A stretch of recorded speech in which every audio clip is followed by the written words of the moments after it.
안녕하세요.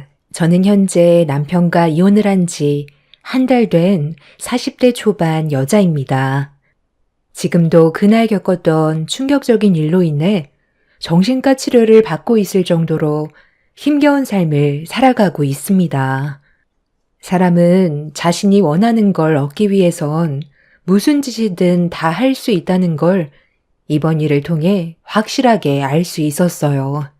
여러분들께서도 아마 제 사연을 듣게 되신다면 전혀 예상하지 못한 전 남편의 행동에 엄청난 충격을 받게 되실 테고 제가 왜 이혼을 했는지 이해하실 것 같습니다. 저희 부부관계에 문제가 생기기 시작한 건 6개월 전부터였어요. 그 전부터도 좋은 관계는 아니었지만 그래도 그렇게 나쁜 건 아니었는데 언제부터인가 상당히 예민한 반응을 보이더니 매 순간마다 항상 저에게 짜증을 냈어요. 저도 사람이기 때문에 상처를 받게 되는 건 당연한 건데 남편은 상처를 받든 말든 그런 건 전혀 상관하지 않았습니다. 갑자기 변한 남편의 성격에 적응이 되지 않았던 저는 도대체 왜 그러는 건지 이해할 수 없어 대화로 풀어나가려 했지만 남편은 자신의 속마음을 전혀 표시하지 않았어요. 이유를 알지 못하니 하루하루가 답답할 뿐이었습니다. 어떻게 해야 할지 몰라 여러 가지 방법으로 남편의 기분을 풀어주려 많은 노력을 했었죠. 하지만 돌아오는 건 언제나 차갑고 상처되는 말밖엔 없었어요. 이런 문제가 반복이 되다 보니 저 또한 지칠 대로 지쳐버려 더는 상대조차 하지 않았습니다. 어쩔 때는 아이도 없는데 그냥 이혼해버릴까? 이런 생각이 떠나지 않을 정도로 남편한테 너무 큰 실망을 했어요. 이런 심각한 부부관계에 제가 버틸 수 있었던 건 시모가 항상 저를 딸처럼 대해주셔서 남편이 서운하게 해도 그냥 넘길 수 있었습니다. 하지만 날이 가면 갈수록 남편의 지나친 행동은 저를 점점 지치게 만들었어요. 결국 이 문제로 인해 시모 옆에서 대판 싸우게 되었고 제 입에서 이혼 얘기까지 나와 버렸습니다. 차라리 당신이랑 이혼하는 게 좋겠어. 나 이렇게는 도저히 못 살아. 요즘 나를 왜 못 잡아먹어서 안달인데? 잘못한 것도 없는 나한테 화를 내는 이유가 뭐야? 네가 그냥 내 옆에 있는 거 자체가 짜증이 나는 걸 어떻게 아냐? 너도 싫고 병들어 움직이지 못하는 우리 엄마도 짜증이 난다고. 도대체 언제까지 이렇게 살아야 되는지 모르겠어. 정말 지긋지긋하다고. 너는 하는 행동 모든 게 답답하고 엄마는 맨날 죽겠다는 소리를 입에 달고 있으니 내 기분이 어떻겠소? 어머님이 건강이 안 좋으시니까 당연한 거지. 그리고 어머님이 이렇게 된 게 누구 때문인데? 네가 술을 마셔도 적당히만 먹었으면 이런 일은 없었을 거라고. 몸조차 가누지 못할 정도로 퍼마시고 집으로 걸어오다가 아들 걱정된다고 밖에서 한참 동안 기다리신 어머님이 술 취한 너를 발견하고 서둘러 걸어갔는데 달려오는 차와 부딪힐 뻔했던 거, 어머님이 뛰어들어서 네가 목숨을 건질 수 있었던 거 기억 안 나? 그런데 방금 뭐라고 그랬어? 너를 낳아주고 목숨까지 구해줬는데 병들어서 짜증이 난다고? 정말 제정신이 아니구나. 어머님 다리 저렇게 된 거 평생 잘못을 뉘우치며 살아도 모자랄 판에 어디서 큰 소리야? 내가 언제 구해달라고 그랬어? 엄마가 자의적으로 선택해서 일이 이렇게 된 것뿐이잖아. 그래서 뭐 어쩌라는 건데? 이미 한쪽 다리 없는 거 내 다리라도 떼서 붙여주면 되는 거야? 나는 엄마가 이 세상에서 하루빨리 사라져줬으면 좋겠어. 엄마 때문에 되는 일도 하나 없다고. 차라리 그때 그냥 떠나지 그랬어. 저는 더는 남편의 버릇없는 행동을 들어줄 수가 없어 시모가 보는 앞에서 얼굴에 손을 올려 버렸어요. 뺨을 맞게 된 남편은 본인도 화가 치밀었는지 제 뺨에 손을 올렸고, 상황이 심각해지자 시모는 힘든 몸으로 남편한테 기어가 발목을 잡은 뒤 눈물을 흘리시면서 나중에 후회하지 말고 저한테 잘해야 된다며 괴로워하셨습니다. 교통사고로 인해 시모는 한쪽 발을 잃게 된 이후 함께 생활하게 됐었는데, 여러 가지로 불편한 점들이 많아지게 되자 남편은 그런 삶이 싫었는지 불만은 날이 갈수록 더 심해지고 있었어요. 서로 계속 얼굴을 붉힌다면 결국 남는 건 상처밖에 없기 때문에 저와 시모는 최대한 좋게 지내려고 정말 많은 노력을 했었지만 달라지는 것도 없었죠. 집 밖으로 뛰쳐나간 남편의 뒷모습을 보면서 앞으로 어떻게 살아야 할지 너무 걱정이 됐었어요.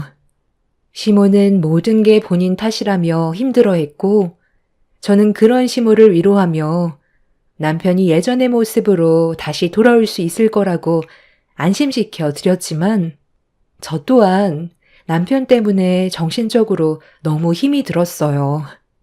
어떻게 해야 할지 몰라 괴로웠고, 하루빨리 이런 불안한 생활이 끝나길 간절히 바라는 것 말곤 제가 할 수 있는 건 아무것도 없었어요.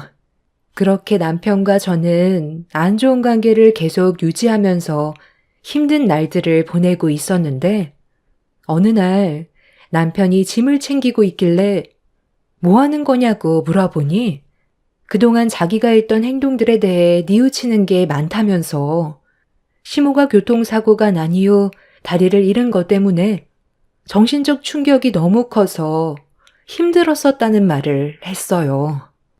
그리고 앞으론 행복하게 살고 싶다며 함께 여행을 가기 위해 준비 중이라고 갑자기 변한 모습을 보이길래 저와 시모는 당황해 아무 말 없이 남편을 바라만 보고 있었습니다.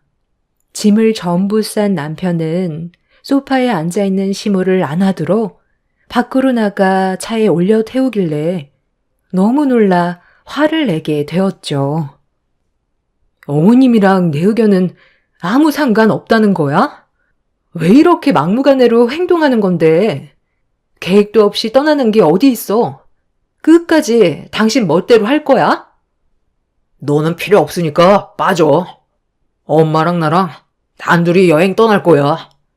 하루라도 잔소리 안 하는 날이 없지. 이번만큼은 방해하지 마. 내가 원해서 하는 거니까. 네가 어머님을 어떻게 챙길 건데? 장애가 생기신 이후 단 한 번도 돌봐드린 적 없었잖아.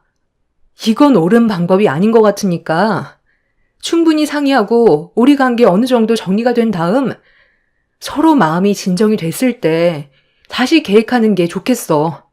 어머님도 이런 기분으로 여행을 떠나고 싶어 하실 것 같아? 제발 내 일에 방해 좀 하지 마. 엄마랑 여행 좀 가겠다는데 네가 뭔 상관이야? 그동안 너무 못해드린 것 같아. 바람 좀 쐬러 가는 것뿐이라고. 남편은 차 문을 잡고 있는 저를 밀친 뒤 출발을 했고, 그 모습을 바라만 볼 수밖에 없었습니다. 시모는 저에게 걱정하지 말라면서 문자 한 통을 보냈습니다. 다리가 불편하시기 때문에 옆에서 계속 신경 써드려야 하는데 남편이 시모를 잘 보살펴 드릴 수 있을지 너무 걱정이 많았어요. 저는 시모에게 도착하시는 대로 목적지가 어딘지 알려달라고 부탁을 했어요. 그렇게 시모와 문자로 대화를 주고받고 있었는데 어느 순간부터 연락이 되지 않더라고요. 그리고 뒤이어 남편한테 모자지간 즐거운 시간 보내다 들어갈 거니까 더 이상 연락하지 말라는 문자 한 통 남긴 채 더는 소식이 없었습니다. 남편과 시모가 걱정이 돼서 전화를 해봤지만 핸드폰은 꺼져 있었고 그렇게 며칠 동안 연락 두절인 상태로 불안한 마음을 가지고 시모와 남편이 하루빨리 집으로 무사히 돌아오길 기다리고 있었는데 늦은 저녁 깜빡 잠이 들었던 상태에서 남편한테 갑자기 전화가 왔어요. 그동안 연락 한 통 없던 사람이 갑자기 전화를 했길래 너무 놀라 급하게 통화 버튼을 눌렀는데 수화기에서 들려오는 소리는 남편의 울음소리였고 오열을 하면서 병원이라며 시모가 세상을 떠났다는 믿을 수 없는 충격적인 말을 꺼내 놓았습니다. 사실이 아니라고 믿고 싶었는지 몇 번이나 남편한테 되물었고 병원의 위치를 알려주길래 서둘러 택시를 타고 급하게 병원으로 향했어요.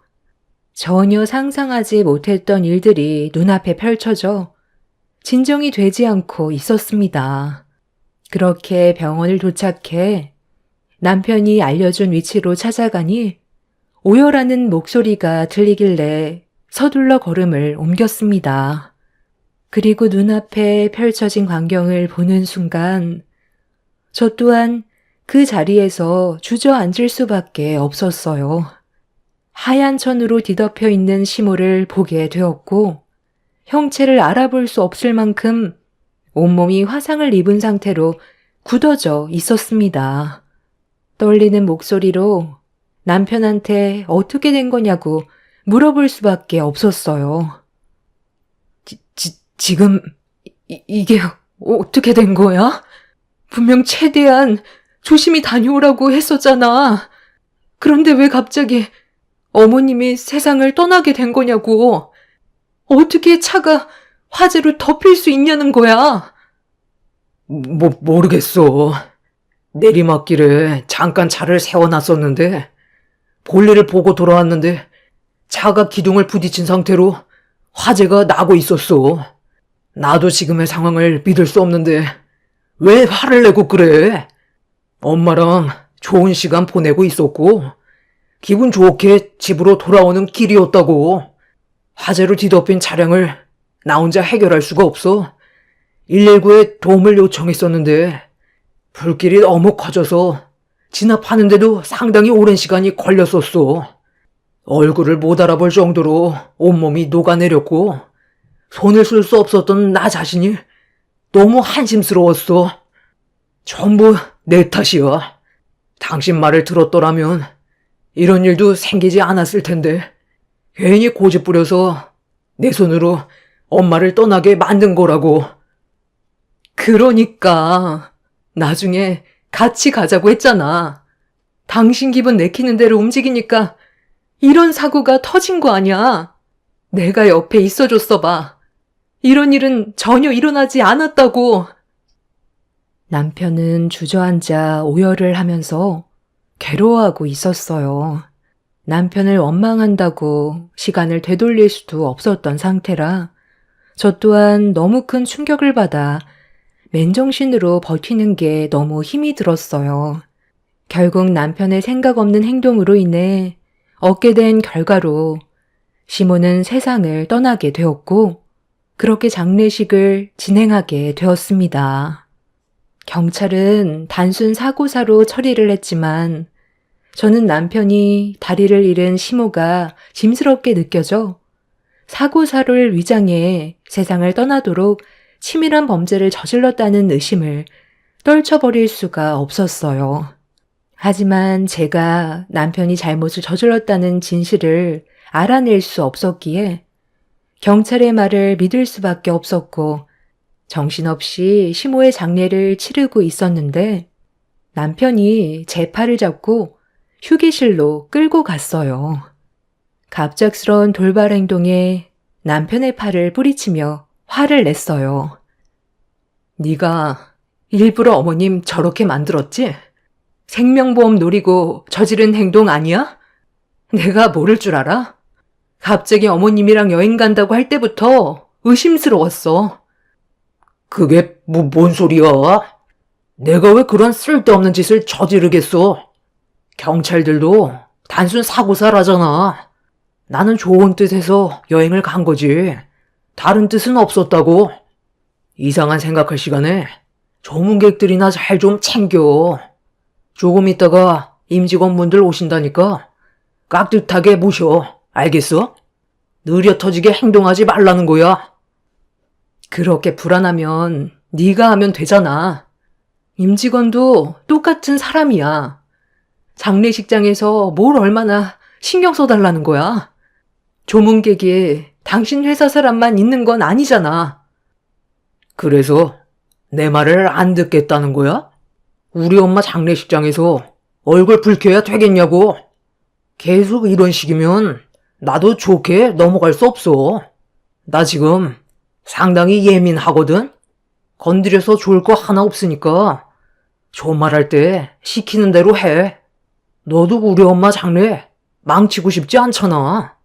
내 말 알아들었으면 당장 준비해. 남편은 시모가 떠난 이후 전보다 저를 더 막대했어요.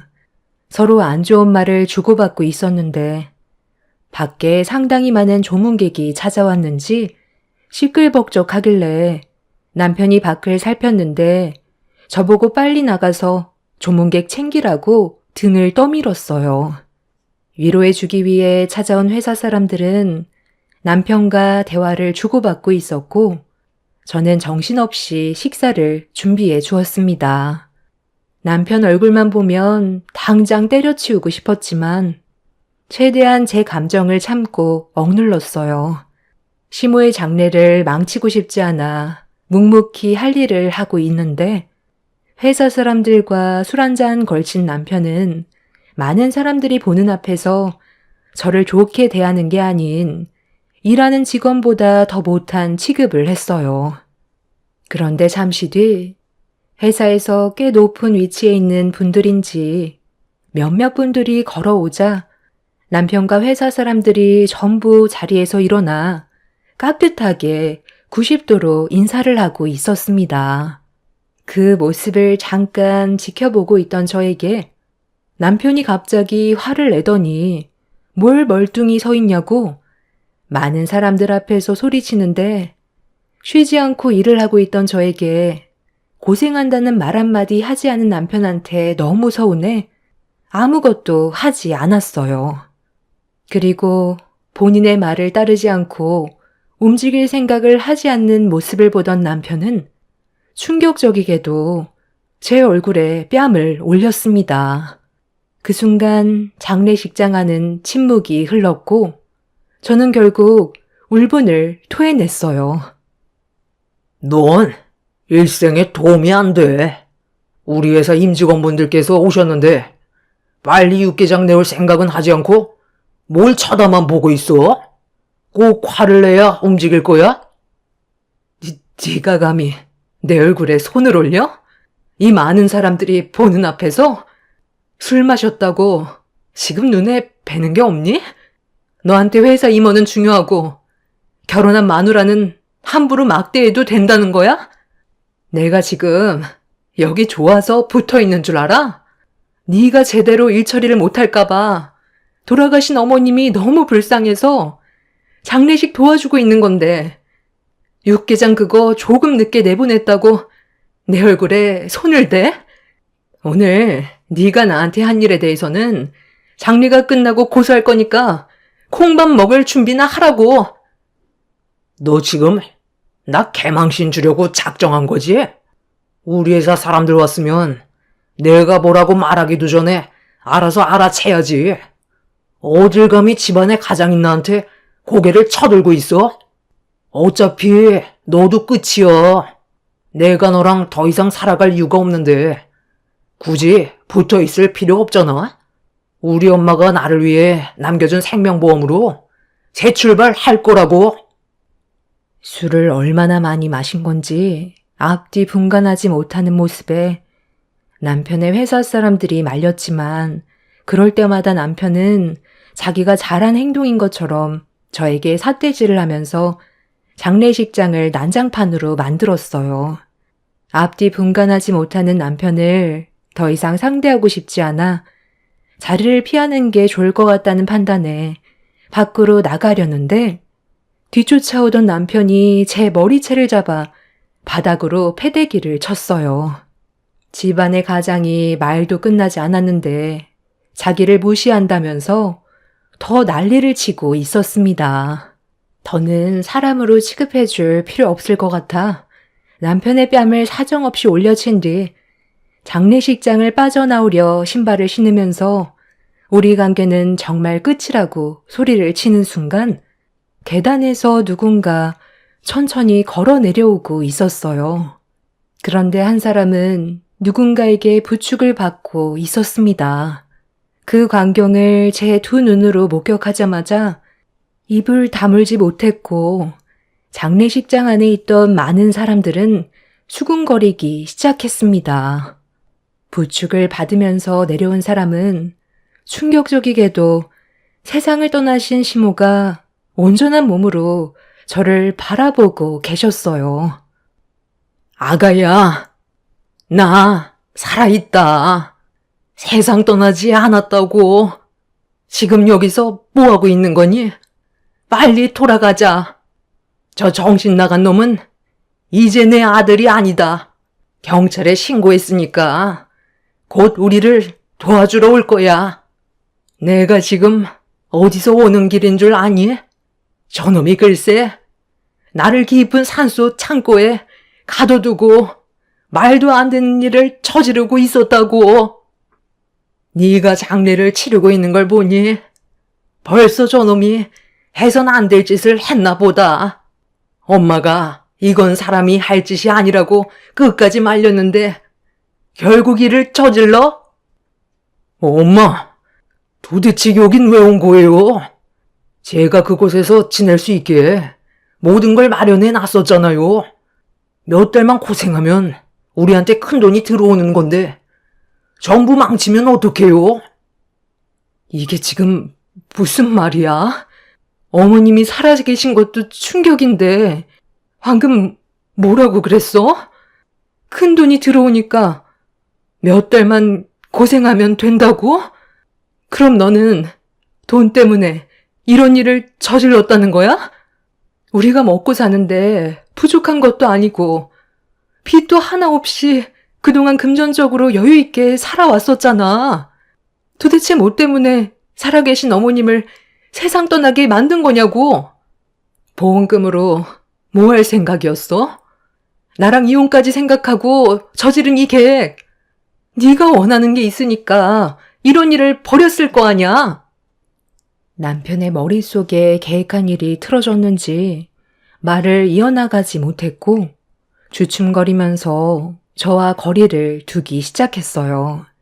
남편이 도망을 치려 하자 시모를 부축해 주고 있던 한 사람이 남편을 붙잡으라고 지시를 내렸고 같은 회사에 소속되어 있는 높은 분이었는지 그분의 한마디에 많은 직원들은 남편을 에워싸 붙잡고 있었습니다. 알고 보니 시모를 부축해 준 사람은 남편의 회사 대표였어요. 장례식장에서 목발을 짚고 걸어 내려오는 시모를 그냥 지나치지 않고 남편의 어머니라는 사실을 전혀 알지 못한 채 대표님이 직접 부축을 해줬던 거였죠. 그리고 한동안 저와 연락이 닿지 않았을 때 남편이 무슨 일을 저질렀는지 전부 다 알고 있었던 시모가 남편이 왜 이런 행동을 했는지 대신 설명을 해줬습니다. 남편은 저와 시모 몰래 절대 해선 안 될 신생 코인에 손을 댔던 일이 있었는데 한순간에 엄청난 돈을 끌어모을 수 있다는 사람들의 소문만 듣고 전 재산을 탈탈 털어 잘못된 투자를 했다가 빚을 지게 된 거였어요. 수습하기에는 금액적으로 너무 크다 보니 해결할 수 있는 방법을 혼자서 찾다가 시모가 생명보험에 가입이 되어 있다는 사실을 알고 보험금을 빼돌릴 고민을 하고 있었는데 때마침 남편 눈앞을 지나가는 한 노인이 시모와 체격도 비슷한데 같은 쪽 다리 하나가 없는 노인을 발견하게 되었고 그때부터 치밀한 계획을 하게 되었던 거죠. 남편한테는 절호의 기회였어요. 무연고자로 가족이란 하나 없이 홀로 외로이 살아온 노인이었습니다. 뒷조사를 하면서 노인이 혼자라는 사실을 알게 된 이후 발빠르게 계획을 했던 거고, 시모를 인적 없는 깊은 산속 창고에 숨긴 채 노인을 끌어들여 범죄를 저지른 거였어요. 차량 화재로 인해 온몸이 녹아내렸고 한쪽 다리가 없는 모습에 시모가 아닐 거라고는 전혀 의심을 하지 않았습니다. 남편은 장례식장에서 들어오는 부의금과 시모의 생명보험으로 많은 돈을 잃어 손해를 봤던 금전적인 부분을 회복시키려 했던 거였어요. 그런데 더 충격적인 건 남편이 시모를 창고에 두고 왔을 때 일이 잘못되면 돌아올 수 없을지도 모른다는 말에 시모는 보험금만 챙기고 2번 다시 찾아오지 않을 것 같은 느낌을 지울 수가 없어 빠져나오려고 창고 안에 있던 도구로 낡은 문을 쉬지 않고 내려치자 문이 열렸고 힘겹게 사람들이 있는 곳까지 걸어 내려올 수 있게 된 거였어요. 시모는 남편이 벌써 일을 저지르지 않길 바라고 경찰에 신고를 한 뒤 집 근처에서 제일 가까운 장례식장을 찾았는데 때마침 저와 마주친 거였고 남편이 이미 범행을 저질렀다는 거에 괴로워하셨습니다. 옆에서 이 말을 듣고 있던 남편 회사의 대표는 자기를 낳아준 부모를 깊은 산속에 고려장할 생각이었냐고, 생명보험금에 눈이 멀어 절대로 해선 안 될 짓을 저질렀다며 손에 잡히는 건 전부 남편을 향해 집어 던졌고 손에 들린 시루떡으로 남편의 얼굴을 세차게 올려쳤어요. 대표님, 잠깐만요. 제 말 좀 들어보세요. 뭔가 오해가 있는 것 같은데요. 제가 보험금만 노릴 생각이었다면 무연고자 노인네를 이용하진 않았겠죠. 저는 생명보험금만 받으면 저희 엄마는 다시 모시고 올 생각이었어요. 아무리 쓰레기라 해도 저를 낳아준 엄마를 해할 정도로 바닥은 아니라고요. 어차피 무연고자 노인네 장례 치러줄 사람도 없을 텐데 이렇게 떠나면 좋은 일 하나 하는 거고 장례까지 해결해 주니 제가 좋은 일 하는 거죠. 어차피 세상 떠나는 거 좀 더 앞당겼다 생각하면 되잖아요. 엄마, 제가 창고에서 뭐라고 했어요? 계획에 실패하면 데려오지 못할지도 모른다고 했지. 엄마가 창고에서 세상 떠나게 방치할 거라고는 말한 적 없었잖아요. 너 말 참 웃기게 한다. 아까 나한테 뭐라고 했어? 나랑도 이혼하고 혼자 보험금 탄 돈으로 새 인생 살 거라고 하지 않았어? 내가 그런 쓸데없는 곳에 돈 투자하지 말라고 그랬지? 버는 사람보다 잃는 사람이 훨씬 많다고 그냥 이대로 조용하게 살길 원했는데 결국 일을 이렇게까지 크게 만들어? 다 너 때문이야. 차라리 그냥 너도 데려가서 그 차에 같이 태워보내 버릴 걸 그랬다. 그 입 좀 어떻게 담을 수 없니? 지금 일이 얼마나 심각해졌는지 알아? 나 때문에 사태가 심각해진 거야?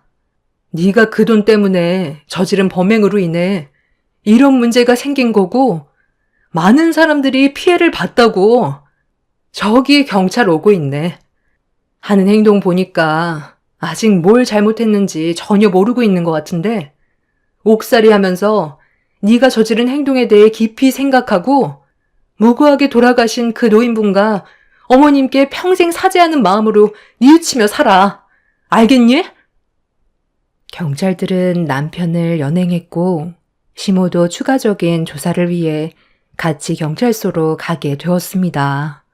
그리고 안치실에 있던 시모가 아닌 무연고자였던 노인분은 수사에 대한 결정적인 증거라 장례는 잠깐 미뤄지게 되었죠. 시모와 똑같이 한쪽 다리가 없는 상태에서 혼자 외로이 살아왔던 그 노인분이 사람의 손길이 얼마나 그리웠으면 남편의 게임에 넘어가 범행의 대상이 돼서 세상을 떠나시게 된 게 너무 마음이 안 좋았어요. 남편은 결국 자신이 저지른 범행에 대해 전부 인정을 하게 되면서 수사는 끝이 났고 무용고자였던 그분은 최대한 예를 갖춰 장례를 무사히 끝낼 수 있게 되었습니다. 그리고 남편은 징역 25년을 선고받게 되었죠. 사람의 악함은 한도 끝도 없다더니 자신이 원하는 걸 얻기 위해 치밀한 계획을 세우고 조금의 죄책감 없이 행동을 옮겼다는 거에 너무 큰 충격을 받았어요. 앞으로 징역을 사는 동안 본인의 잘못을 뉘우치게 될지 그건 모르겠지만 세상 떠나게 되는 날까지 2번 다시 얼굴을 보고 싶지 않습니다. 저희 부모님께서도 남편의 충격적인 행동에 많이 놀라셨고 제가 큰일을 당하지 않았다는 것만도 다행이라며 저와 함께 한동안 정신과 치료를 받으셨습니다. 그리고 시모는 요양원에 들어가겠다며 본인이 직접 모든 걸 해결하셨어요.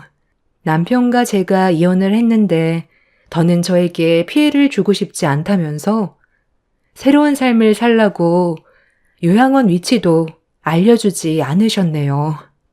하루빨리 과거의 아픔을 전부 잊어버리고 싶어요. 제 나이 이제 40대 초반이고 앞으로 해야 될 일들도 많은데 더 이상 과거에 얽매여서 살고 싶지 않습니다. 인생 경험했다 생각하고 앞으로 열심히 살아가려고요. 제 기막힌 사연을 들어주신 여러분들의 가정에는 언제나 평안이 가득하시길 바랍니다. 감사합니다. 안녕하세요. 경기가 요즘 어려운 이 시기에 잘 버티며 지내시고 계시나요?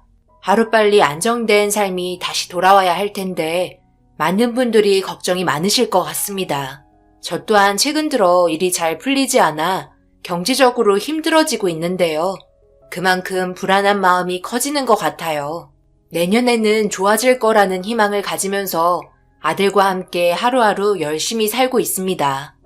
매일 시청하고 있는 사연에다가 그동안 겪었던 제 삶의 인생을 한번 풀어보고 싶어 신청했는데요. 많은 분들께 상처받은 마음을 위로받고 싶어 용기 내보려고요. 그냥 지나치지 마시고 불쌍한 제 사연 꼭 들어주시길 바라겠습니다. 저는 남편과 만나서 결혼한 기간이 거의 25년 정도 되었었어요. 하지만 지금은 세상을 떠나고 말았네요. 남편이 떠나기 6년 전 저에게 날벼락 같은 상황이 생기고 말았습니다. 도저히 받아들일 수 없는 말에 엄청난 충격을 받았었죠. 당신한테 내가 할 말이 있어. 갑자기 이런 말해서 미안하지만 우리 이혼하자. 더 이상 당신이랑 살아가기가 힘든 것 같아. 무슨 말을 하는 거야? 갑자기 이혼이라니. 어제까지만 해도 별 문제 없이 잘 지내고 있었는데 약 먹었어? 그건 당신 생각이지. 나는 당신이랑 더 이상 같이 살고 싶지 않아. 아들도 다 컸고 각자 인생 살았으면 좋겠는데. 지금 장난해? 우리 사이가 최근 들어 좀 삐걱거리긴 했어도 그건 별 문제 아니었잖아. 혹시 당신 나 말고 다른 여자 만나고 있는 거야? 왜 말을 못해? 다른 여자 생겼냐고? 내가 그동안 당신이랑 우리 아들을 위해 희생한 내 인생은 어쩔 건데? 너는 끝까지 이기적이구나. 나 좋다고 쫓아다닌 것도 먼저고 결혼하자고 한 것도 너고 이제는 이혼하자는 것도 너 혼자 결정하는 거야? 이런 식으로 행동하는 네가 사람이냐? 망할 놈아? 당신이 앞으로 살아가는데 필요한 금전적인 부분은 섭섭하지 않게 챙겨줄 테니까 이제 당신도 하고 싶은 대로 하면서 살아. 솔직히 당신 그동안 나한테 뭐라고 그랬어? 결혼한 순간부터 자유도 없이 뒤치다꺼리 하느라고 제대로 된 여행 한 번 못 가서 스트레스 받고 힘들다며. 그래서 자유를 주겠다는데 뭐가 문제야? 우리 함께 살아온 세월 그것만으로도 충분하지. 이제 다른 삶을 살아봐. 죽어서 눈 감을 때까지 후회하면서 살고 싶은 거야? 내가 마지막으로 당신한테 부탁하는 거다. 이제 나도 좀 살자. 남편은 무작정 이혼하자고 난리를 쳤습니다. 그때 당시 저희 가정이 좀 위태롭긴 했어요. 그동안 같이 살면서 서로에 대해 많이 알고 이해한다고 생각했었지만 살아온 환경도 달랐고 성격도 달랐기 때문에 20년을 넘게 살아도 맞지 않는 부분은 어쩔 수가 없었어요. 이해하려고 노력을 계속했지만 결국 대화의 끝은 싸움이었고 그런 삶이 지치고 힘들었어요. 더군다나 남편은 술을 좋아해요. 담배도 하루에 2~3갑은 기본이었죠. 사업에 대한 스트레스 때문에 많이 힘들어했습니다. 재산은 많았고 매달 벌어들이는 수입 또한 많았습니다. 하지만 그만큼 유지하기 위해 흘려야 하는 땀도 많이 요구되었었죠. 시부모님도 예전에 두 분 다 암으로 세상을 떠나시면서 정신적인 지주가 없어지는 바람에 더욱더 술과 담배에 의지를 하게 되었어요. 그리고 스트레스가 저희한테 전달이 되기도 했었죠. 아들도 그런 아빠의 모습을 보면서 눈물을 많이 흘렸습니다. 그렇다고 남편이 아들한테 못하진 않았어요. 아주 짧은 시간이라도 주어진다면 대화를 하려고 노력했고 같이 있어주려고 최선을 다했습니다. 가정을 지키기 위해 정말 많은 노력을 기울인 건 인정해요. 하지만 그러면 뭐하나요? 다른 여자가 생겨 저한테 이혼을 요구했는데 그렇게 지키려고 노력했었던 가정을 한순간에 무너지게 만드는 한마디에 저와 아들은 갈 길을 잃었고 남편의 다리를 잡으며 절대 이혼만큼은 안 된다고 애원했어요. 하지만 저도 사람인지라 남편의 그런 행동들에 화가 치밀어 올랐고 반항심에 이혼 서류에 도장을 찍게 되었어요. 남편은 더 이상 아무 말 하지 않고 충분한 위자료를 주고 뒤도 안 돌아보며 등을 돌렸습니다. 그 모습을 바라보고 있던 저는 털썩 주저앉았고 그 모습을 아들도 지켜보게 되었어요. 그렇게 새로운 삶을 강제적으로 살게 된 저는 그동안 함께했던 추억들이 계속해서 떠오르고 적응되지 않는 환경 속에 하루하루를 살아가기가 너무 힘이 들었습니다. 정신적인 충격이 상당했었고 남편은 자유를 줬다고 했지만 저는 아직도 함께 살았던 집에서 같이 밥 먹고 자고 웃고 떠들던 집이 그리웠어요. 하지만 남편은 그동안 함께했던 그런 추억들을 전부 뭉개버렸죠. 이혼하자마자 6개월쯤 지나자 저 몰래 만나고 있던 여자와 재혼을 했더라고요. 한 번 더 하늘이 무너지게 되었죠. 재혼만큼은 절대 하지 않을 거라 생각했는데 책의 끝자락을 다 읽고 잠깐의 여운도 없이 덮어버린 다음 책꽂이에 꽂히는 기분이었습니다. 그 책은 점점 먼지만 쌓이고 재미없어서 2번 다시 보지 않는 그런 낡고 허름한 책과 같은 존재였어요. 하지만 그녀는 신간이었죠. 아주 잘 나가는 베스트셀러라서 사람들에게 인기가 많았습니다. 저와는 비교도 되지 않는 존재였어요. 남편은 시부모님이 암으로 세상을 떠나고 지속적으로 병원에서 몸 관리를 했었어요. 술과 담배는 꾸준히 하면서 말이죠. 그런데 몇 년간 병원을 가지 못했습니다. 그만큼 일이 바쁜 시기였어요. 그런데 그런 걱정을 덜어줄 베스트셀러의 여자는 한의사였습니다.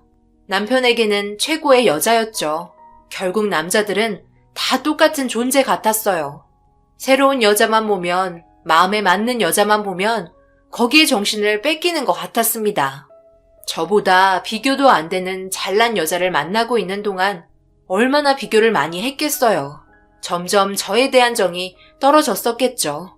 저도 그런 남편의 실망스러운 모습들을 발견하게 되면서 마음을 접기 시작했습니다. 하나 둘 떠나보내니 조금씩 마음이 가벼워졌고 어느새 남편 없이도 살아가는데 전혀 문제 없었어요. 그동안 해보고 싶었던 취미생활도 즐기면서 잡생각 나지 않게 좋아하는 일에 몰두했습니다. 아들도 자기 아빠에게 받은 상처 때문에 정신적으로 많이 힘들었는지 한동안 만나지 않고 있었어요. 그러던 도중 어느샌가 그래도 자기 아빠라고 얼굴 보려 잠깐 만나는 것 같았습니다. 너는 그렇게 당하고도 너희 아빠가 보고 싶은 거니?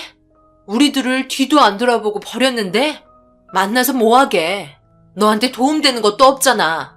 그 여자한테 모든 재산까지 다 준다고 하더라. 너도 결국 그 여자한테 진 거고 우리는 깍두기 같은 인생밖에 안 되는 거야. 그런 걸 알면서 뭐하러 만나는 거니? 되려 상처받는 건 넌데 다시는 얼굴 안 봤으면 좋겠어. 그건 엄마가 아빠에 대한 분노를 표출한 말들이잖아요. 저는 달라요. 엄마와 이혼한 거지 저와 이혼한 건 아니잖아요. 제가 먼저 전화했어요. 서로 떨어져 지내고 다른 환경에서 살아야 한다고 해도 아빠와 아들이라는 건 하늘이 두 쪽 나도 달라지는 건 없다고요. 그걸 잘 알면서 저한테 그런 식으로 얘기하세요? 저는 아빠와 함께했던 모든 추억들 버리고 싶지 않아요. 아들의 말이 틀린 건 하나 없었습니다. 저와 아들의 인생은 달랐기 때문에 제가 뭐라고 할 수 있는 처지가 아니었어요. 아빠와 아들의 사이는 하늘이 두 쪽 나도 변하지 않는 건 사실이었으니까요. 그렇게 저와 달리 시간이 될 때마다 아들은 남편과 시간을 보냈고 어쩔 때는 외박을 할 때도 있었습니다. 일이 바빠서 학생 때 그토록 해보고 싶었던 캠핑을 하지 못했었는데 아들이 자고 있을 때 조심스럽게 외박하고 들어온 아들의 핸드폰을 열어봤는데 단둘이 캠핑까지 갔다 왔더라고요. 밝게 웃고 있는 아들의 얼굴에 그늘도 보였고 웃는 모습이지만 슬픔이 저에겐 더 많이 느껴졌습니다. 남편도 마찬가지였어요.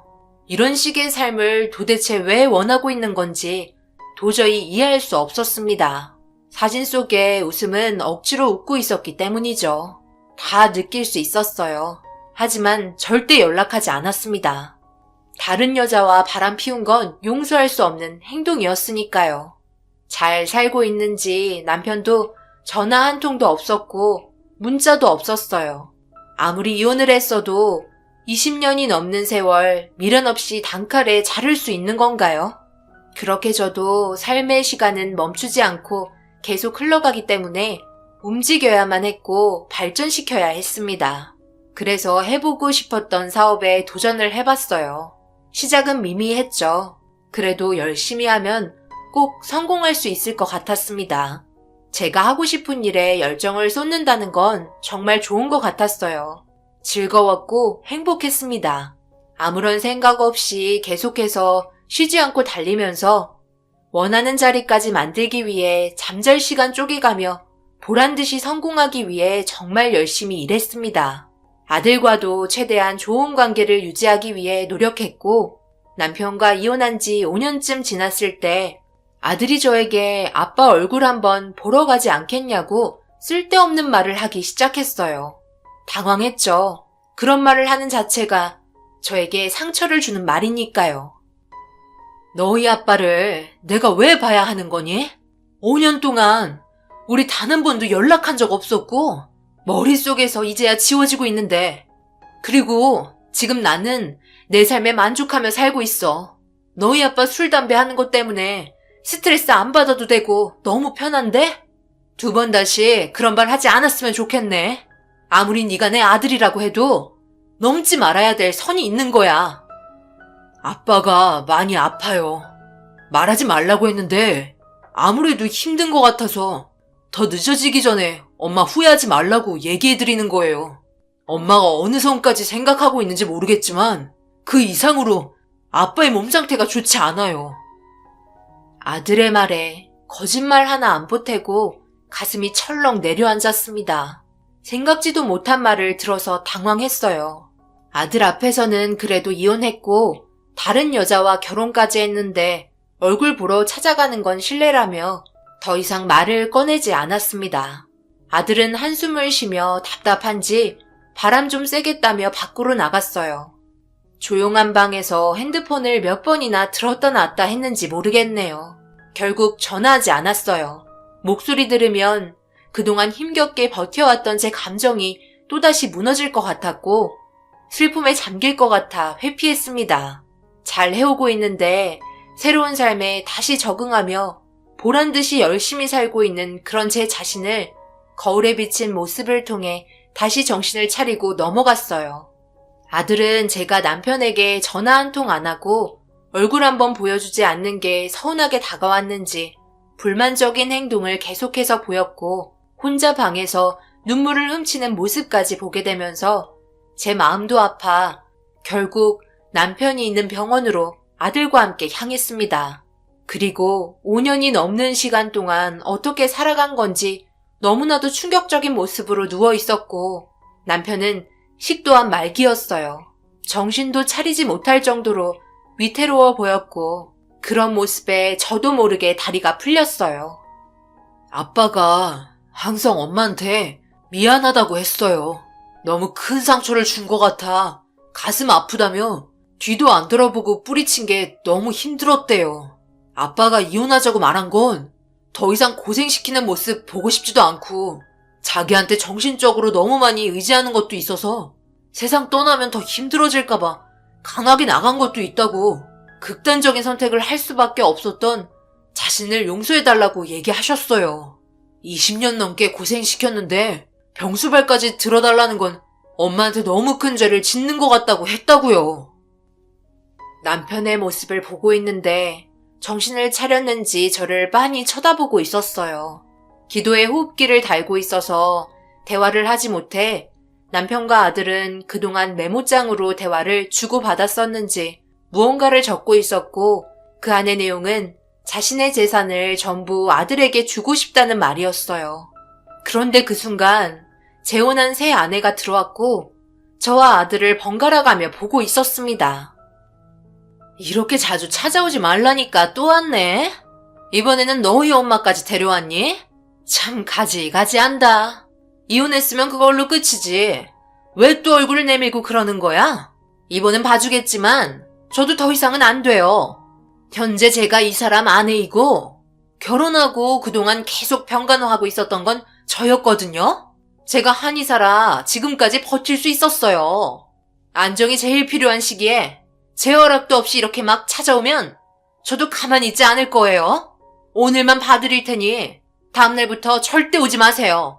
아시겠어요? 하루하루가 스트레스인데 왜 이렇게 찾아와서 사람 힘들게 하는 거야?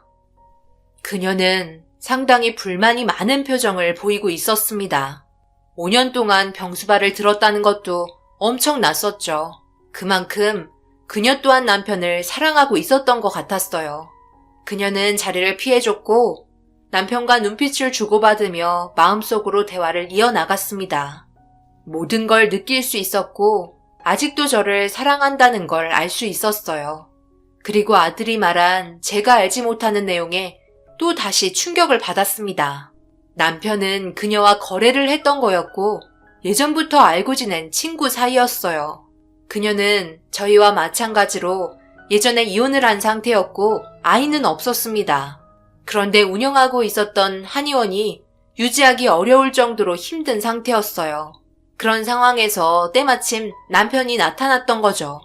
그때 당시 남편은 벌써 식도암을 앓고 있었습니다. 친구 사이였기 때문에 서슴없이 대화가 오고 갔고 식도암이라는 말에 몸에 좋은 한약을 몇 번 다려 먹다가 남편이 내린 결정에 저와 이혼을 하려고 그 여자와 거래를 하게 되었던 거죠. 한의사였기 때문에 자신의 몸이 좋아질 수 있게 관리를 부탁했고 암에 좋은 약을 지속적으로 먹으며 치료를 받길 원했습니다. 그리고 완치가 됐을 때 남편의 재산을 전부 주겠다며 저를 속이고 둘은 재혼을 하게 되었던 거죠. 그렇게 병원에서 항암 치료도 받으면서 그녀가 건네주는 한약도 먹었습니다.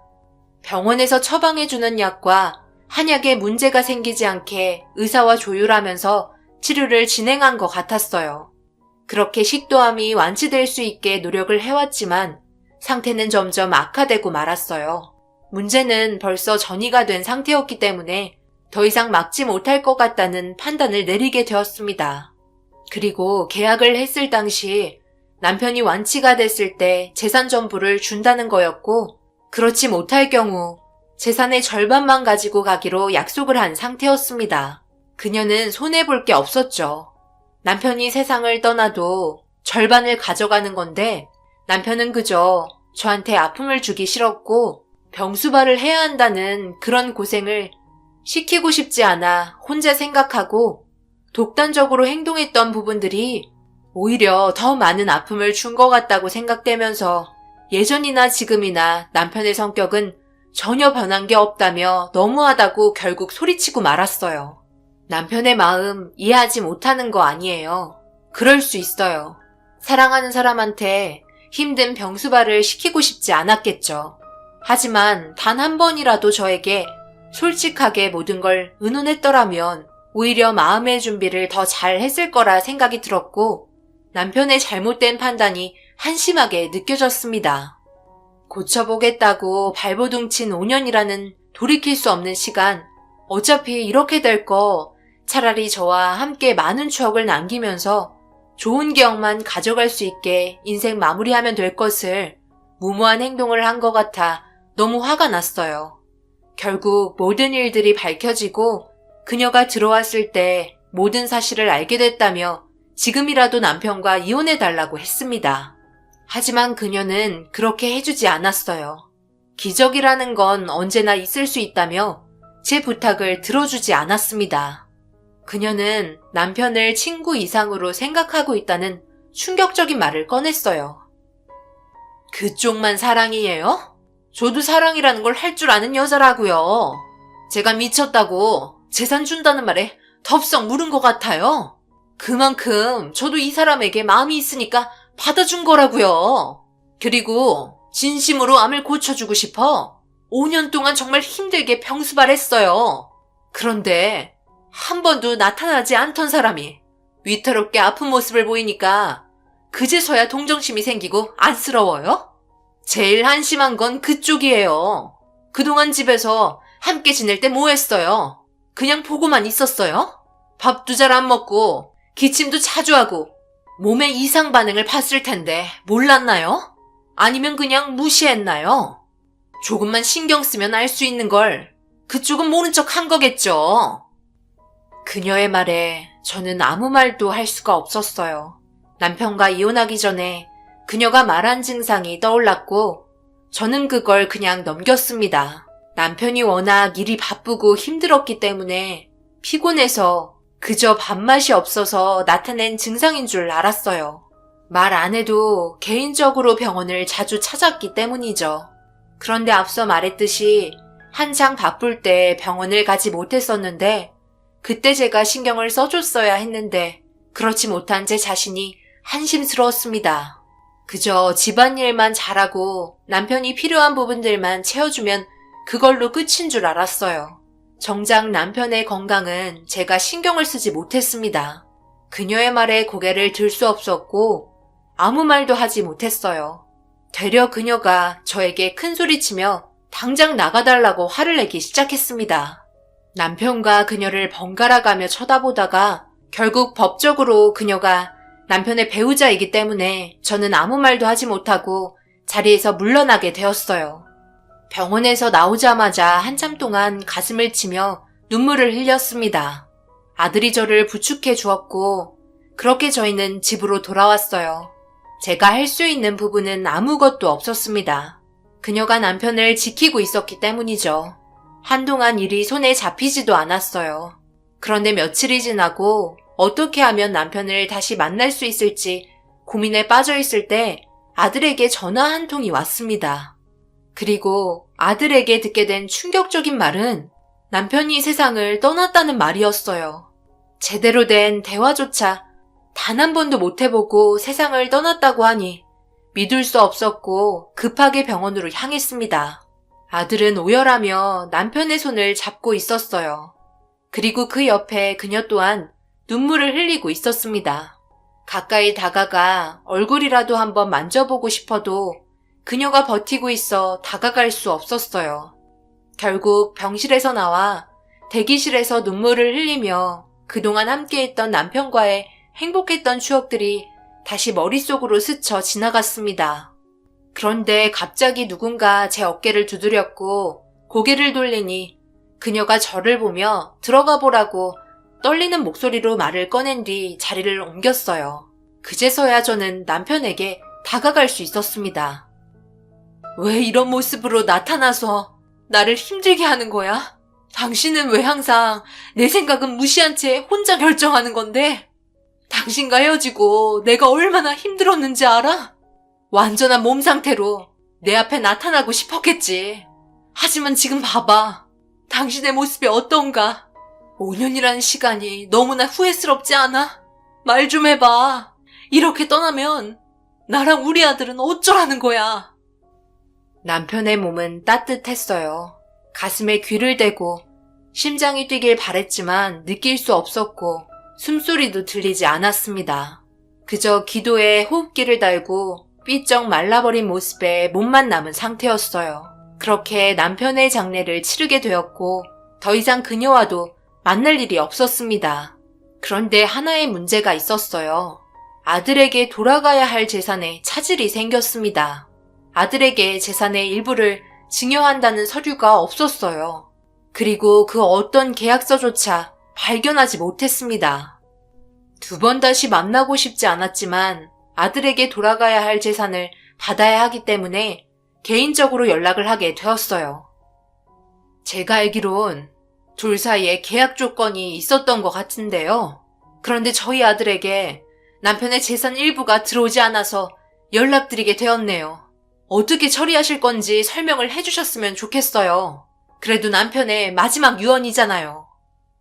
이 여자가 뭐라고 그러는 거야? 재산? 뭔 재산? 나한테 뭐 맡겨놨어? 나랑 장난하는 것도 아니고 5년 동안 나타나지도 않더니 이제 와서 자기 아들 재산 달라고 말하는 게 너무 뻔뻔하지 않아? 내 남편은 죽어서 세상을 떠나버렸는데 자기 아들 재산은 챙겨주고 싶은가 봐. 그런데 이를 어쩌지? 너희들한테 돌아갈 돈은 땡전 한 푼도 없는데 법적으로 내가 아내고 남편과 처음 했던 계약들은 결혼하는 순간 내가 파기해버렸어. 아무런 증거가 남아있지 않다고. 죽은 사람은 말이 없다잖아? 그리고 그 사람이 세상 떠나기 전에 회사 지분 전부를 내게 사전 증여한다는 서류 또한 내가 가지고 있어. 즉 너희들은 할 수 있는 건 아무것도 없다는 소리야. 나는 한국 땅에 미련 없고 이제 다른 나라 가서 잘 먹고 잘 살 테니까 너희들도 남은 돈 탐내는데 쓸데없는 시간 버리지 말고 앞으로 어떻게 살아갈지 하루라도 빨리 결정해야 하지 않을까? 아, 그리고 그 사람 마지막 부탁인데 그쪽 아들한테 우리 집에 있는 아빠 유품 남은 것들 좀 가져갔으면 한다네. 책상에 같이 여행 간 사진 있다던데 내일까지 안 가져가면 전부 분리수거 쓰레기통에 처박아 버릴 테니까. 내일까지라고 분명히 말했어. 그럼 나는 더 이상 할 말 없고 그쪽이 불렀으니까 계산은 알아서 하세요. 뭔가 크게 맞은 것 같은 느낌이었어요.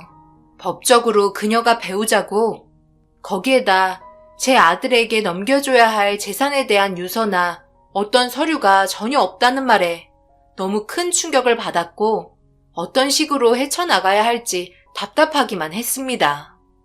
결국 변호사를 만나 지금의 상황을 설명했지만 남편과 재혼한 사람에게 미리 사전 증여를 전부한 상태라면 세상 떠난 남편이 유서나 효력이 있는 서류가 없다면 아들에게 돌아갈 재산은 받기 어려울 거라는 믿을 수 없는 말을 듣게 되었어요. 결국 아들에게 아무것도 해주지 못한 무능한 엄마로 집으로 돌아오게 되었고 아들에게 힘겹게 상황을 전달했습니다.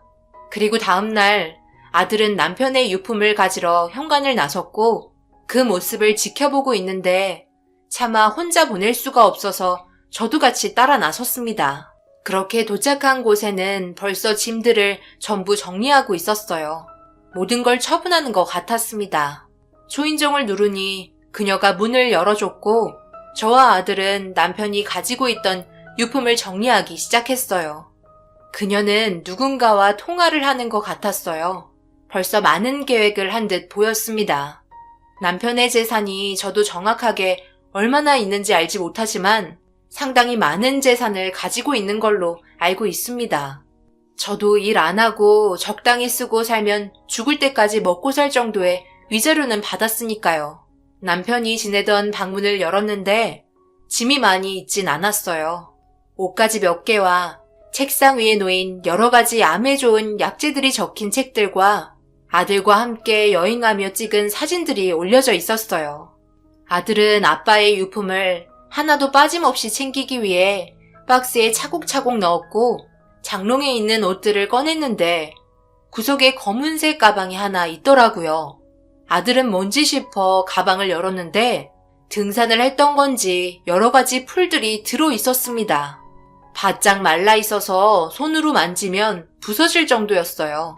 그 안에는 별게 없는 것 같아 가방을 닫으려 하는데 아들이 뭔가를 발견했는지 가방 깊숙이 손을 집어넣었고 그 안에서 꺼낸 물건은 편지 한 장이었어요. 저를 바라보며 편지를 펼쳤는데 그 안의 내용을 읽어 내려가다가 경악을 하고 말았어요. 남편이 가방에 넣어둔 풀들이 약초가 아닌 독초라는 말이었고 언제부턴가 몸이 심각할 정도로 나빠지기 시작해 그녀가 몰래 집으로 가지고 들어온 약초를 조금씩 가져와 가방에 모으기 시작했고 알게 된 순간 그녀와의 계약이 끝이 난 상태였습니다. 정확하게 썼는지 안 썼는지 모르겠다는 내용들이 들어 있었어요.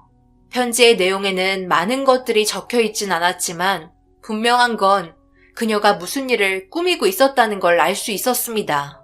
아들과 저는 앞으로 어떻게 해야 할지 짐작했고 저희는 급하게 남편의 유품을 전부 챙겨서 그녀와 마주치기 전에 집으로 돌아왔어요.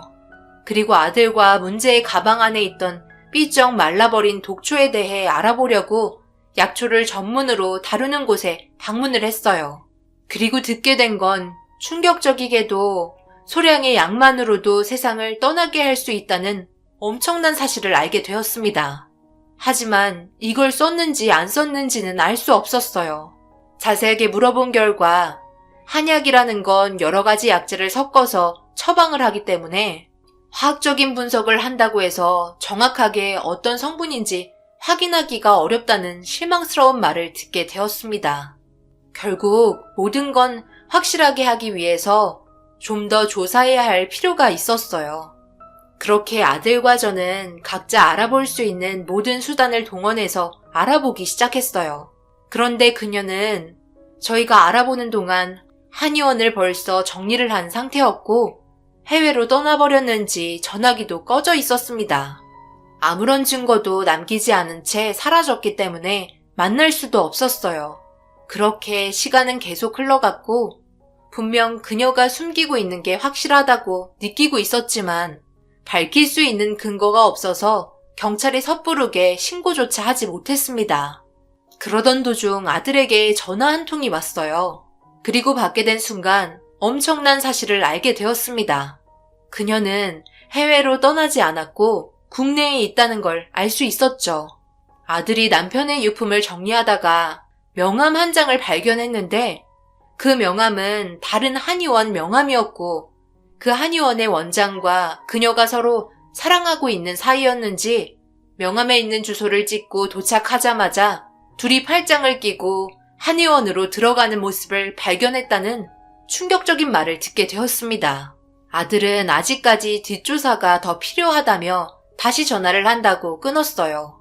뭔가 실마리가 잡힌 것 같아 아들에게 도움이 되고 싶어 저도 가길 원했지만 나중에 어떠한 상황이 생겼을 때 도움이 필요할지 모른다며 기다려달라고 부탁했어요. 그렇게 한 달이 지났을 시점에 저에게 음성으로 녹음된 파일 하나가 전송되었습니다. 내가 뭐라고 그랬어? 그 양반 돈 많다고 그랬지? 무슨 재산의 절반만 준다는 거야? 장난하는 것도 아니고 주려면 다 줘야지. 그놈의 아들이랑 마누라가 찾아왔을 때 돌아간 뒤 나한테 뭐라고 했는지 알아? 재혼했어도 직계비속인 자기 아들한테 당연히 지분이 있는 거라며 재산의 절반을 꼭 돌려주라고 자기가 작성한 유서를 건네더라고. 완전 어이가 없어서 그래서 알겠다고 진정시킨 뒤에 그 유서를 폐기해버리고 미리 내게 재산 전부를 사전 증여한다는 서류를 몰래 조작해 두었지. 그동안 혹시 몰라 모아두었던 약재들 모아서 푹 다렸고 몸에 좋은 거라고 넙죽넙죽 받아 먹더라고. 그전에는 양이 적어서 서서히 약해졌지만 이러다가 내가 그동안 힘들게 병수발한 거 제대로 보상받지 못할 것 같아 진하게 다렸더니 결국 이런 일이 벌어져 버렸네. 그래도 당신이 추천해준 약재가 효과는 정말 좋단 말이야. 덕분에 우리 둘이 한의원 새롭게 차렸고 지금 엄청 잘 되고 있잖아. 그 아들이랑 마누라는 전혀 모르고 있을 거야. 지금도 눈물만 엄청 쏟고 있겠지? 엄청난 대화를 듣게 된 저는 더 이상 듣고 있을 수가 없어서 정지 버튼을 눌렀고 이 문제로 경찰에 신고를 하게 되었어요. 결국 모든 진실이 밝혀지는 순간이었죠. 그녀와 그 남자는 남편과 결혼한 상태에서도 몰래 만났던 것 같았어요. 오랜 기간 친구 사이였던 걸로 아는 그녀는 돈이 우선이었고 남편에게 해선 안 될 행동을 저지르고 말았습니다. 그렇게 두 사람은 경찰서에 연행이 되었고 모든 사실이 밝혀지게 되었습니다. 절대 아니라고 발뺌했지만 정확한 녹취록과 남편이 그동안 가방에 모아두었던 약재들이 증거물로 채택이 되었고 인정할 수밖에 없는 결과를 가지고 오게 되었네요. 재산의 절반이 아닌 그 이상 더 많은 걸 원하기 위한 욕심 때문에 자신의 인생을 한순간에 나락으로 떨어지게 만든 한심한 행동이었습니다. 그리고 그녀와 함께 계획을 꾸민 남자도 상당히 오랜 기간 징역 생활을 해야 할 정도의 처벌이 내려지게 되었어요.